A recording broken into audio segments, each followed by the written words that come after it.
بسم اللہ الرحمن الرحیم ومنها دخول الجر وإنما اختص دخول الجر بالاسم لأنه أصل حرف الجر في المجرور به لفظا وفي المجرور به تقديرا كما في الإضافة المعنوية ودخول حرف الجر لفظا أو تقديرا يختص بالاسم لأنه موضوع لإفضاء معنى الفعل إلى الاسم فينبغي أن يدخل الاسم ليفضي معنى الفعل إليه وأما الإضافة اللفظية فهي فرع للمعنوية فينبغي ألا يخالف الأصل بأن يختص بما يخالف ما يختص به الأصل عن الفعل أو يزيد عليه بأن يعم الاسم والفعل۔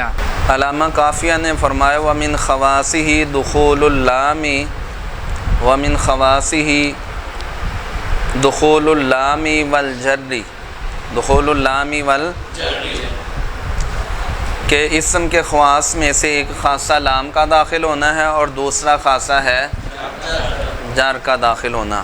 اچھا اب دیکھیں ذرا آج کا سبق ہے وَمِنْهَا دخول الجر وَمِنْهَا دخول الجر۔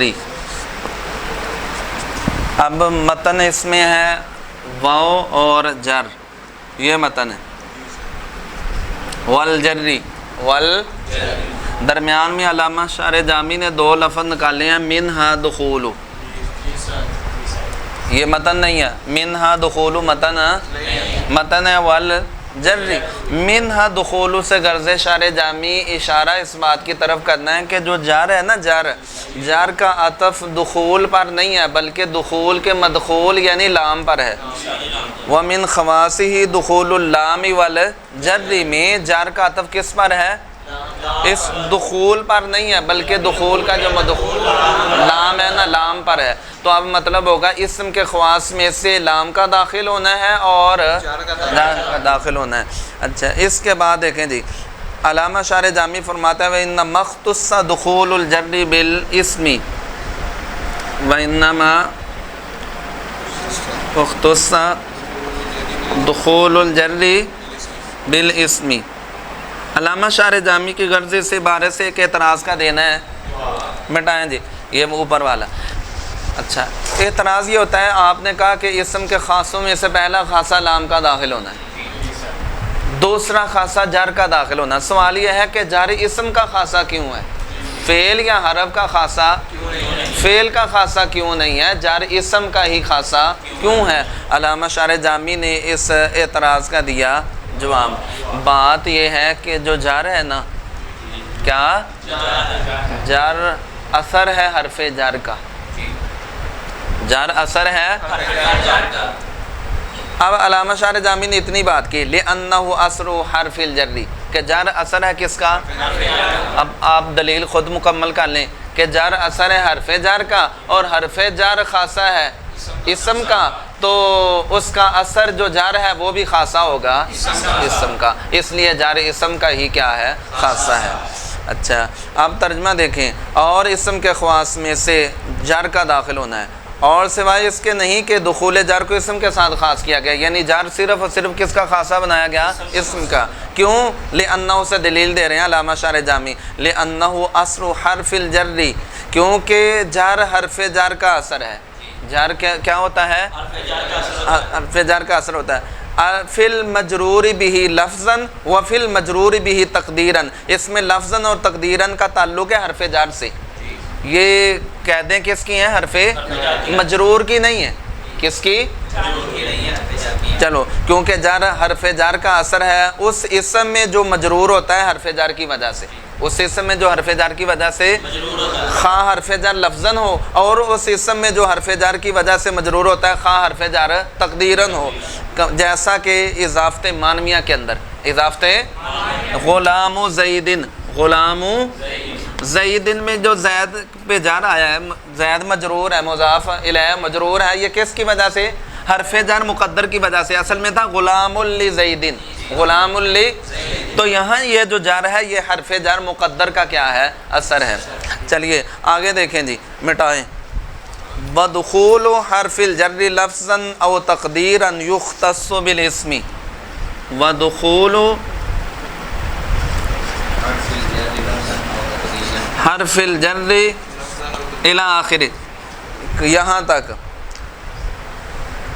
معنی الفعل الیہ تک۔ علامہ شارح جامی یہاں سے دے رہے ہیں کہ اعتراض کا اعتراض یہ ہوتا ہے کہ چلو ہمیں یہ تو بات سمجھ آ گئی کہ جر خاصہ ہے کس کا؟ اسم کا۔ وہ اس طرح آپ نے دلیل دی کہ جار اثر ہے حرف جار کا، حرف جار خاصہ ہے اسم کا، تو جار جو اس کا اثر ہے وہ بھی خاصہ ہوگا اسم۔ تو اب ہمیں یہ بتائیں کہ حرف جار اسم کا خاصہ کیوں ہے؟ حرف جار کا داخل ہونا فعل کا کیوں؟ تو اس کا یہاں سے دے رہے ہیں۔ بات یہ ہے کہ جو حرف جار ہے نا، اس کی وضع واضح نے اس لیے کی ہے کہ یہ فعل کے معنی کو کھینچ کر کہاں تک لے کے جاتا ہے؟ اسم تک۔ تو اب اگر حرف جر داخل ہو جائے فعل پر تو کیا ہوگا؟ فعل کے معنی کو کھینچ کر کس تک لے کے جائے گا؟ فعل تک۔ اگر یہ فعل کا خاصہ ہو، فعل پر داخل ہو، تو پھر فعل کے معنی کو کھینچ کر کہاں تک لے کے؟ تو یہ اس کی وضع کے خلاف ورزی لازم آئے گی۔ یہ تو اس کی وضع کے خلاف ہے، اس کی وضع اس لیے ہوئی نہیں۔ اس کی وضع کس لیے ہوئی ہے؟ کہ یہ فعل کا معنی کو کھینچ کر کہاں تک لے کے جاتا ہے، اس لیے حرف جر کا داخل ہونا اسم کا ہی خاصہ ہے، فعل یا حرف کا خاصہ۔ چلیے دیکھیں ترجمہ۔ اور حرف جر کا دخول، حرف جر خواہ لفظاً ہو یا تقدیراً، دخول خاص ہے کس کے ساتھ؟ اسم کے ساتھ۔ یعنی یہ صرف اور صرف کس کا خاص ہے؟ اسم کا۔ کیوں؟ لأنہ موضوع، کیونکہ حرف جر موضوع ہے کس کے لیے؟ لإفداء معنی الفعل الی الاسم، فعل کے معنی کو اسم تک پہنچانے کے لیے۔ اس کی وجہ کس لیے ہوئی ہے؟ فعل کے معنی کو۔ بس مناسب یہ ہے کہ یہ داخل ہو اسم پر، حرف جر کس پر داخل ہو؟ اسم۔ لیفدی معنی الفعل الیہ، تاکہ وہ فعل کے معنی کو کھینچ کر لے جائے الیہ اسم تک۔ الیہ کس تک؟ اسم تک۔ اس لیے حرف جر یہ اسم کا ہی کیا ہوگا؟ خاصہ ہوگا، فعل یا حرف کا خاصہ۔ آگے دیکھیں جی، مٹائیں۔ وَأَمَّا الْإِضَافَةُ لفظیہ،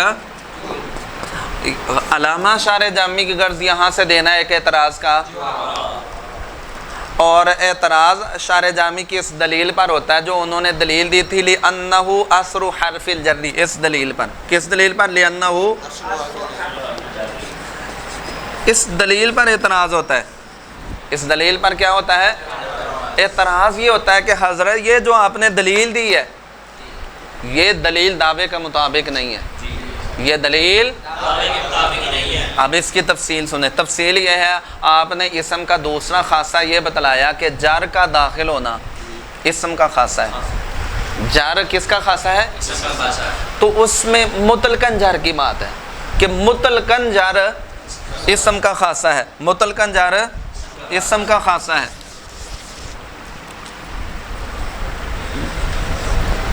مطلقاً جر اسم کا خاصہ ہے، ٹھیک ہے نا جی؟ اب اس میں اس کے تحت دو شکیں ہیں، کتنی؟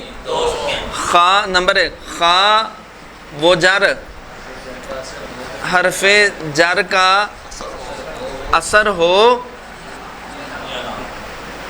نمبر دو، یا وہ حرف جر کا اثر نہ ہو۔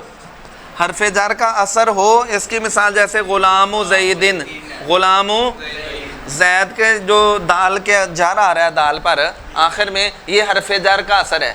یہ کس کا اثر ہے؟ اور یہاں وہ حرف جر کا اثر نہ ہو، جیسے اضافت لفظیہ میں ہوتا ہے، اضافت دارب زیدن، دارب جو زید کا جر ہے مضاف الیہ کا، یہ حرف جر کا اثر نہیں ہے، نہ حرف جر لفظی کا نہ حرف جر مقدر کا اثر نہیں ہے۔ اسی طرح حسن الوجہ میں وجہ کا جو جر ہے یہ بھی حرف جر کا اثر نہیں ہے، کیونکہ جمہور کا یہ کہنا ہے اضافت لفظیہ میں جر حرف جر کا اثر نہیں ہوتا۔ تو دعویٰ ہے مطلقاً جر اسم کا خاصہ ہے کا، وہ حرف جر کا اثر ہو یا حرف جر کا اثر نہ ہو۔ اور دلیل آپ نے دی ہے خاص ایک شک کی، اس جر کی جو حرف جر کا اثر ہو۔ دلیل آپ نے کس کے دی؟ صرف ایک شک کی، کس کی؟ اس جر کی اور وہ جر جو حرف جر کا اثر نہ ہو، جیسے ضارب زیدن میں زید کا جر، اس کی آپ نے دلیل نہیں دی، تو دعویٰ آپ کا عام ہے اور دلیل خاص ہے، تو اس کا یہاں سے علامہ شارح جامی نے دیا، کہتے ہیں جناب والا اس کا جواب یہ ہے کہ یہ دلیل دعوے کے مطابق ہے، دلیل کہ یہ جو دلیل دیا نا لِأَنَّهُ أَصْلُ حرف الجر سے، یہ پورے دعوے کی نہیں ہے، یہ دعوے کی ایک جز کی دلیل ہے، وہ اس کی کہ اس جر کی جو جر حرف جر کا اثر ہو، یہ اس کی دلیل ہے، کس کی بلا؟ لِأَنَّهُ أَصْلُ حرف الجر، یہ صرف اور صرف دلیل ہے ایک شک کی، کس کی؟ اس جر کی جو حرف رہا، وہ جر جو حرف جر کا اثر نہیں ہے، اس کی دلیل، جس طرح اضافت لفظیہ میں جر ہوتا ہے ضارب زید میں، اس کی دلیل سنیں، اس کی دلیل ہم اور انداز میں پیش کرتے ہیں۔ علامہ شارح جامی کیا فرماتے ہیں؟ اس کی دلیل ہم کہتے ہیں اس کی دلیل یہ ہے کہ جو اضافت لفظیہ ہے، جیسے ضارب زیدن، ضارب کی جو اضافت ہے کس کی طرف؟ تو اضافت لفظیہ فرع ہے کس کی؟ بولیں اضافت معنویہ کی، اور اضافت معنویہ خاصہ ہے کس کا؟ اور اس میں جو جر ہے وہ اثر ہے کس کا؟ حرف جر کا، تو اضافت لفظیہ فرع ہے اضافت معنویہ کے، ہم کہیں گے اضافت لفظیہ بھی خاصہ ہوگا کس کا؟ اسم کا یہ، اور اضافت لفظیہ میں بھی جو جر ہے وہ خاصہ اثر ہوگا کس کا؟ حرف جر کا، کس پر قیاس کرتے ہوئے؟ اضافت معنویہ پر، سمجھ آگئی؟ کیونکہ اضافت لفظیہ اضافت معنویہ کی کیا ہوتی ہے؟ فرع ہوتی ہے۔ اب اضافت معنویہ جو اصل ہے وہ تو خاصہ ہو کس کا؟ اسم کا، اور اضافت لفظیہ اگر اسم کا خاصہ نہ ہو تو ایسی صورت میں فرع کا اصل کے مخالف ہونا یا فرع کا اصل سے بڑھنا لازم آئے گا۔ فرع کا فرع کا اصل کے مخالف ہونا، اس کی کیا صورت ہے؟ اس کی صورت یہ ہے اضافت معنویہ تو خاصہ ہو کس کا؟ اسم کا، اضافت معنویہ تو بس خاصہ ہو، اور اضافت لفظیہ اسم کا خاصہ نہ ہو بلکہ اسم کا جو مخالف ہے فعل اس کا خاصہ بن جائے، اس کا کیا بن جائے؟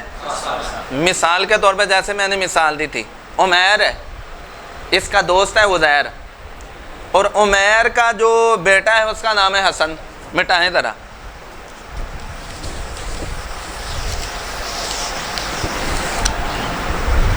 عمیر دوسری طرف ہے عزیر، عمیر کا بیٹا کیا ہے؟ حسن۔ اچھا، اب عمیر کیا ہوا؟ اصل، اور حسن فرع، عمیر باپ اور حسن بیٹا، سمجھ آئی ہے بات؟ اب عمیر کی دوستی کس سے ہے؟ عزیر سے، تو عمیر کی جو فرع ہے، عمیر کی فرع، حسن کی بھی دوستی اگر عزیر سے ہے تو یہ فرع اصل کے موافق ہے، تو یہ فرع اصل کے، لیکن اگر عمیر کی دوستی تو عزیر سے اور عمیر کی فرع حسن کی دوستی عزیر سے نہ ہو، عزیر کے مخالف عدنان سے ہو، عزیر کے مخالف، تو اس میں کہیں گے فرع اپنی اصل کے مطابق مخالف ہے، فرع اپنی اصل کے کیا ہے؟ تو یہاں بھی یہ صورت ہے کہ اضافت معنویہ تو خاصہ ہے کس کا؟ اسم کا، اور اضافت لفظیہ خاصہ اسم کا نہ ہو بلکہ فعل کا ہو، اور فعل اسم کا کیا ہے؟ مخالف ہے، تو یہ مخالفت کی صورت ہے جو کہ درست نہیں ہے۔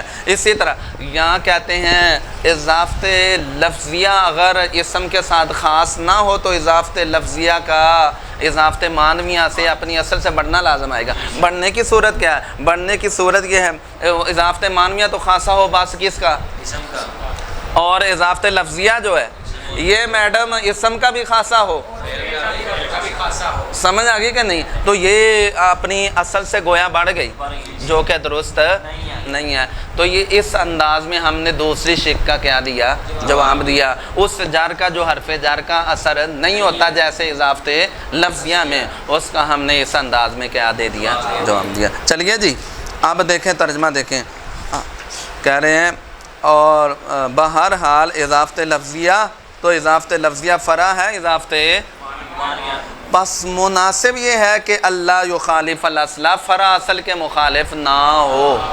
بِأَن یختص سے فرع کے اصل کے مخالف ہونے کی صورت بیان کی ہے. فرع کے اصل کے مخالف ہونے کی صورت بیان کی ہے. فرع کے اصل کا مخالف ہونے کی صورت یہ ہے بھئی صورت کے وہ فرع خاص ہو جائے اس کے ساتھ، یعنی اس فعل کے ساتھ. عن الفعلہ سے ماں کو بیان کیا ہے، یعنی اس فعل کے ساتھ. یخالف جو فعل مخالف ہے ما اس کا، یعنی اس اسم کا. یختص بہ الاصل جس کے ساتھ اصل خاص ہے. اصل یعنی اضافہ مانویہ خاص ہے. سمجھ آگی کہ نہیں؟ او یزید علیہ، یہاں مناسب یہ ہے کہ فرع اصل پر بڑھے نا. فرع کا اصل پر بڑھنا لازم ہے. ٹھیک ہے، بڑھنے کی صورت کیا ہے؟ فرع کے اصل پر کہ وہ فرع اسم اور فعل دونوں کو عام ہو جائے. اصل تو خاص ہے صرف اور صرف کس کے ساتھ، اور فرع جو ہے وہ اسم اور فعل دونوں کے ساتھ. چلیے جی.